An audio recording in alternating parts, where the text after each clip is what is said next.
The news from Guyana, the region and the world. Compiled in the News Talk Radio newsroom and powered by DemeraraWaves.com.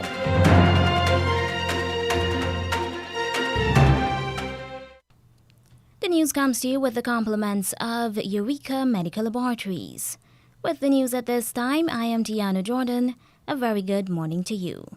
To begin the news, here's a look at the lead stories. The Ministry of Education and the Guyana Teachers Union say that teachers should evaluate education officers. The United States is hoping to stop the flow of drugs and illegal goods through Guyana's ports.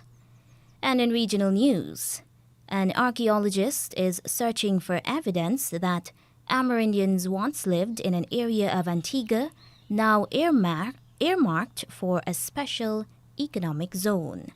And for the international news, we'll be bringing to you the latest bulletin from the BBC World Service. The details of these and other stories will be coming up right here in just a moment.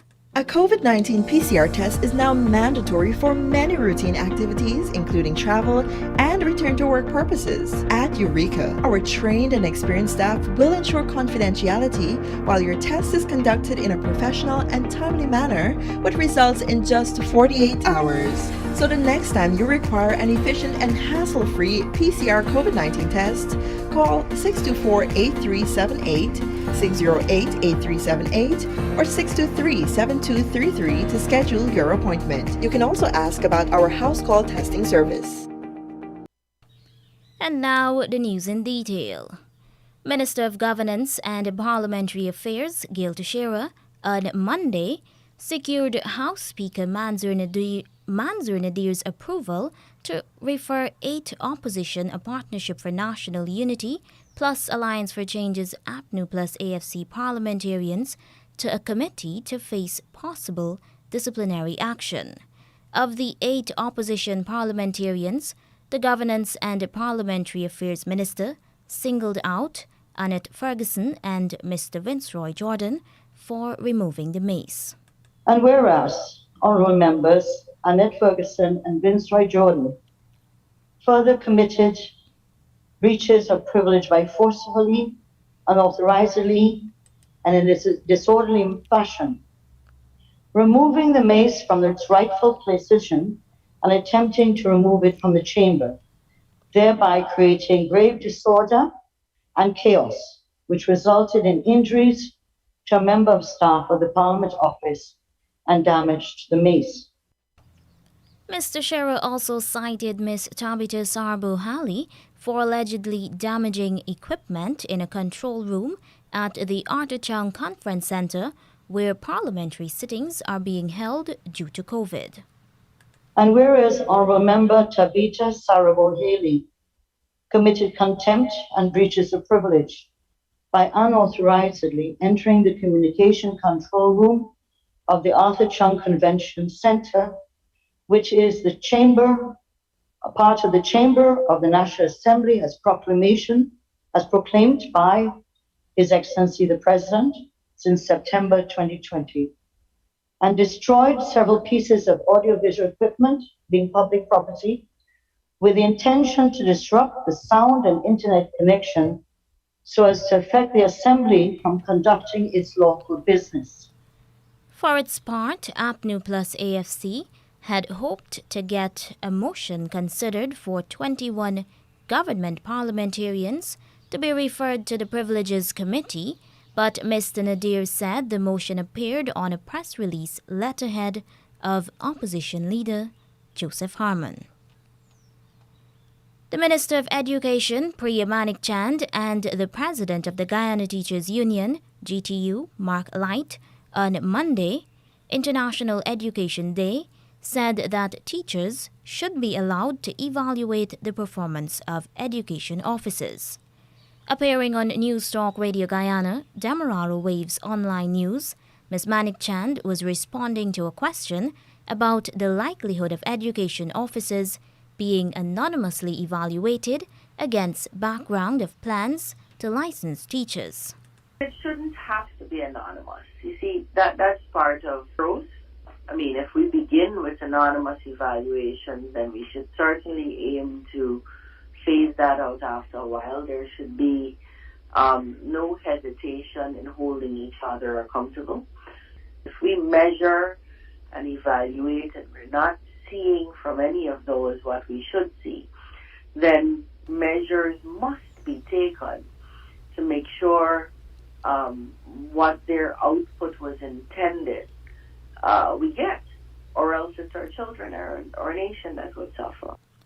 And the president of the GTU, Mark Light, says his union will be proposing to the Ministry of Education that teachers be allowed to measure the performance of education officers. We have some very good education officers and we have some extremely bad ones, and that does not augur well for the system if they are to supervise our teachers. And so we would like to see very much a system put in place where teachers can also play a role in assessing the performances. That has not been rolled out, and we will be putting that to the Ministry of Education going forward, that there is need for such to happen. We have education officers who do all manner of things within the system, and because there is no standard to which they are held, they get off with it. And so putting an appraisal system in place will keep them in check and allow them to provide that kind of professional support needed for the education sector. President of the Guyana Teachers Union, Mark Light. The United States, through the Department of State's Office of International Narcotics and Law Enforcement, INL, yesterday kicked off a 6-month program to strengthen Guyanese port security and container control. The U.S. Embassy here says the United Nations Office of Drugs and Crimes UNODC Container Control Program, in partnership with the World Customs Organization, is implementing the program. According to the embassy, the aim is to weaken transnational criminal organizations, and deter the trafficking of illicit goods. Officials from the World Customs Organization opened the program with a 2-week virtual training course for members of port control units.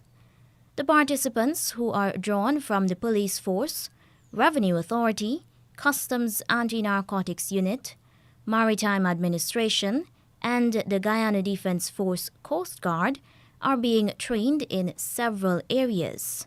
These include profiling, targeting and inspecting containers, and the U.S. Embassy adds that this training will give them the skills to effectively detect suspicious and illicit goods and make sure goods departing Guyana have been properly declared and duties paid. UNODC's Container Control Program works worldwide to promote legitimate trade by enhancing container screening capacities. It provides training, equipment, and access to communications data and tools from the World Customs Organization. The program is part of the ongoing commitment by the United States to the security of Guyana and the region.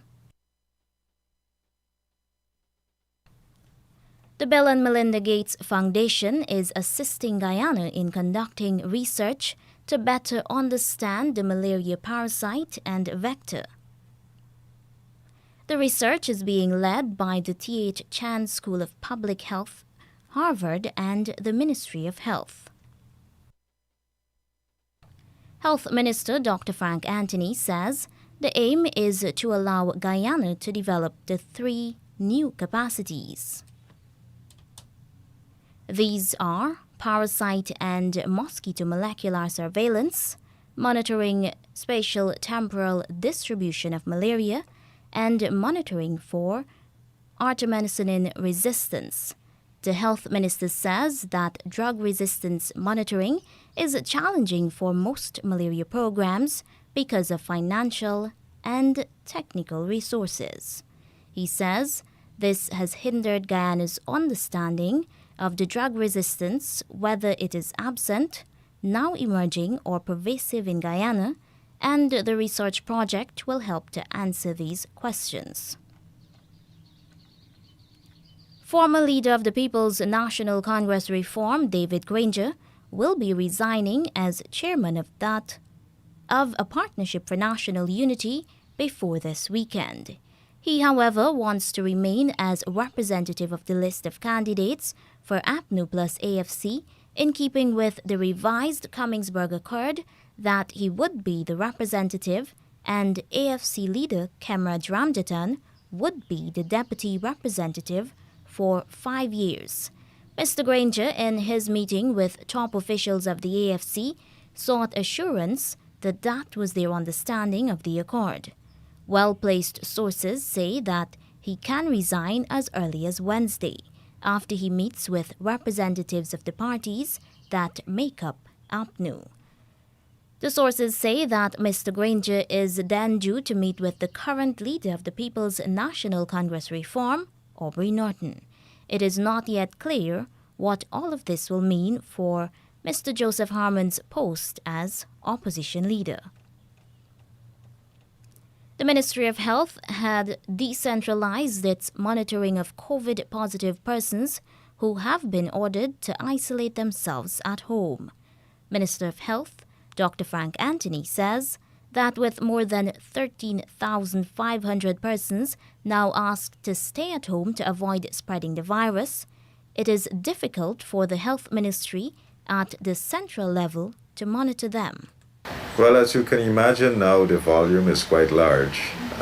So we had decentralized the monitoring of people. So each region has their own responsibility for monitoring the persons within their region. So they have been checking in on those persons. In Region 4, we continue to monitor, and we have the HEOC. They have staff set aside that would normally call to make sure that to get the status of the person, and if by any chance their symptoms are getting worse, to advise them to come to the hospital. But it is challenging because of the volume of patients that we currently have. Latest available figures show that 173 new cases have been recorded within the past 24 hours. There are 13,644 active cases, with 153 hospitalized. Of that number, 20 are extremely sick and are receiving intensive care. 43 persons have been admitted to several regional hospitals, and 101 are at the Ocean View Hospital at Liliendal. The death toll is now 1,138. Meanwhile, the health minister says that 420,591 first doses have been administered and 308,392 second doses have been given. And over now to regional news. A Trinidad and Tobago pharmacy expert has been explaining the global shortage of pharmaceuticals. This is due to the impact of the coronavirus pandemic on global supply chain movement of raw materials and finished products. More from Ayana Carter of TDT News Online. The issue of drug shortages as a result of lockdowns and other problems related to COVID-19 has created constraints in the global medicine supply chain and in turnouts. President of the Pharmacy Board, Andrew Rahman, explained why the problem occurred and is ongoing. One is that the raw materials, which usually come from China, they are having two problems where the producers of the raw material, the factories that producing it, either operating at half shift so that the factory wouldn't shut down totally if somebody was infected, or in some instances the factories seem to have been totally shut down. And then when the reduced quantity of items are produced, there's a shipping problem to get it exported to the manufacturer. And then when it reaches the place of manufacture, that place is also operating at half capacity. Even when the medication is produced, another problem, that of hoarding, comes into play, especially in relation to COVID drugs. Further, he said, when a decision is made to export the drugs, shipping issues are met. He explains that the problem was severe and even in the present has not yet been conquered. Not even because they usually get in pharmacies, because they be mainly injectables, because they were for people who would have been severely ill and need injections in hospital. So it was significant. And for critical drugs, to save people, at one time I was questioning whether the increased death even resulted from that scarcity. I think it will be in a cycle where some other things will start to go scarce. Mr. Rahman explains that some drugs can be used as a second choice for treatment, but in some cases, there is no alternative. That report from TTD News Online. Canada has decided to provide more than $40 million to Haiti, even as that country is being asked to resolve its deep-seated political crisis. More from the Canadian Broadcasting Corporation. Canadian officials used the virtual summit to pledge an additional $42 million in aid funding to Haiti to improve the country's security situation and other projects. Haiti's myriad crises, the violence, extreme poverty, and lack of a functioning government are deepening, leading Ottawa, Canada's ambassador says, to organize today's summit. A lot of people want to help. We have to make sure that help is responsive to the needs of Haitians. Canada announced $42 million in new aid funding, in part to strengthen Haiti's struggling national police. It's also calling on Prime Minister Ariel Henry to reach a political agreement with other Haitian leaders. An agreement would help establish stability, said Foreign Affairs Minister Melanie Joly, laying the groundwork for elections. Henry came to power following the July assassination of President Jovenel Moïse. Many Haitians question his legitimacy. It is really an existential crisis. Monique Kleska is a civil society leader seeking to usher in a transitional government. She's critical of Canada for organizing the summit instead of, she says, letting Haitians take the lead. We want to get out of this mode and get into a mode where social justice and where the Haitian voices count. That report from the Canadian Broadcasting Corporation. And now in Antigua, an archaeologist is trying to determine if an ancient Amerindian settlement dating back to several thousands of years ago may be lurking beneath the ground. Antigua Observer reports that archaeologist Dr. Reginald Murphy has embarked on a study of the area where developers were poised to create the country's second special economic zone. He says the area is abundant with colorful stories from the 17th and 18th century. He now hopes to unlock more secrets from the country's pre-colonial era and answer crucial questions about the intriguing people who called it home long before Columbus sailed past. The area's pristine, fertile landscape, which has never been thoroughly combed, makes it ripe for tantalizing finds linked to Archaic Age and Ceramic Age communities, he tells Observer.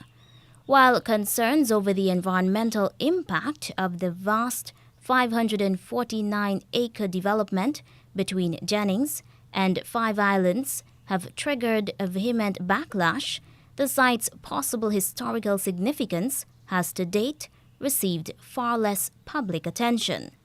The archaeologist hopes to find something of interest in a patch of mangroves known as the Flashes, which teems with marine life, as that would have been a huge attraction for the pre-Columbian people.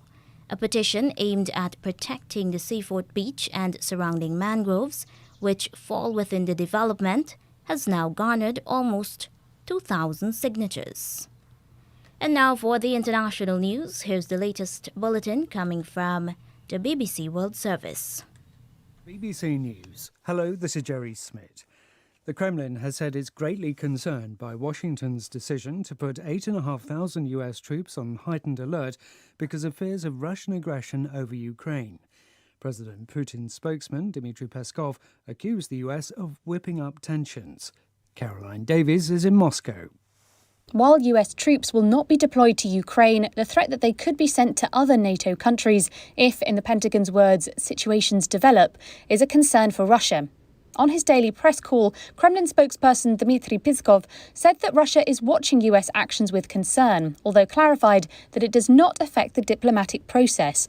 That, he said, depended on the US's written responses to Russia's demands, which include a guarantee that Ukraine will never be able to join NATO and that NATO troops would be removed from Russia's borders. The response is expected later this week. The president of Cameroon, Paul Biya, has ordered an investigation into the crash that killed 8 people outside a stadium in the capital Yaoundé before an Africa Cup of Nations football match. The crash happened when supporters tried to force their way into the Elembe Stadium before a match between Cameroon and Comoros. The venue was not meant to be full due to COVID restrictions. Buster Emil Kirchner, a journalist who writes for the Danish newspaper Politiken, was at the stadium when it happened. I was out there outside the gates an hour and a half before the match kicked off, and it was hectic. People running, people climbing fences, people breaking through the barricades. I mean, you have COVID checkpoint, you have security checkpoints, you also have the gates to show your tickets, and it's quite a big procedure to enter the stadium. To take a long time, it's a lot of waiting, and people just got impatient. And I was in the middle of a lot of chaos.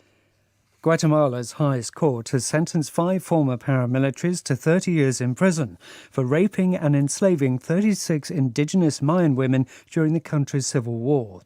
Some of the survivors and their families, members of the Achi indigenous group, were in court as the sentences were passed down. The crimes against humanity were committed some 40 years ago. A British cabinet minister says the government understands the public concern over revelations of a birthday party that was held for the Prime Minister at Downing Street in 2020, when such gatherings were banned under coronavirus restrictions. Grant Shapps said the celebration was with people that Boris Johnson had worked with all day long. This is a group of people who work together all day long, will have had meetings many times together as necessitated by the pandemic response. And on the Prime Minister's birthday, as it happened earlier in the day when he'd been given a cake, he was given a cake. I think most people would think a party as being an arranged event. You're listening to the latest world news from the BBC. The Cambodian leader Hun Sen says he's invited the chief of Myanmar's ruling junta to attend a regional ASEAN summit on the condition that progress is made on a peace plan. Myanmar's military government has been largely ostracised by the rest of the world since seizing power a year ago. Kurdish forces in Syria say they've freed 9 prison staff caught up in the takeover of a jail by Islamic State members that holds thousands of suspected jihadists. On the 6th day of a major battle with IS, the Kurdish-led SDF says it's continuing a sweep of buildings in the town of Hasaka, where the group's fighters are hiding out. COVID has broken out aboard an Australian warship carrying humanitarian aid to assist virus-free Tonga after this month's volcanic eruption and tsunami. The Australian Defence Minister, Peter Dutton, said the relief effort would not be allowed to put Tongans at risk of COVID, and the ship would remain at sea while it was decided how to deliver the supplies safely. The first Arab film to be produced by Netflix continues to elicit controversy over what conservative elements in the Middle East see as its normalisation of extramarital sex and homosexuality. Sebastian Usher has the story. The film, set in Lebanon, is the latest remake of the Italian hit Perfect Strangers, in which a group of friends play a game in which their phone calls and texts are made available to each other, thus revealing a series of secrets and scandals. The subjects that come up are not usually broached so directly in Arab films or television series. One character is discovered to be gay. A father tells his teenage daughter on the other end of a line that it's up to her whether she has sex or not. One of the actors has come under particular attack. Mona Zaki is a huge star in Egypt, where a cultural battle between liberal and deeply conservative attitudes still rages. And that's the BBC News. The news came to you with the compliments of Eureka Medical Laboratories. Don't let the fear of contracting the coronavirus disease deter you from seeking the medical care you need. At Eureka Labs, we ensure the safety of our clients and staff with our rigid sanitization routine. This involves the use of ultraviolet lights to effectively rid the air and all surfaces of viruses and bacteria that may be present throughout the lab daily. The light works to rapidly inactivate microorganisms through a physical process that is invisible to human eye. So the next time you need a checkup, don't hesitate to give us a call on 225-7574 to schedule your appointment. And now to end the news, here is a recap of the leads. The Ministry of Education and the Guyana Teachers Union say that teachers should evaluate education officers. The United States is helping to stop the flow of drugs and illegal goods through Guyana's ports. Regionally, an archaeologist is searching for evidence that Amerindians once lived in an area of Antigua now earmarked for a special economic zone. And that's the end of the news.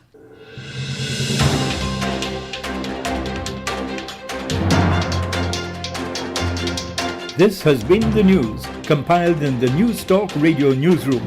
For ongoing updates, visit demerarawaves.com, and you can check facebook.com/demwaves and twitter.com/demwaves.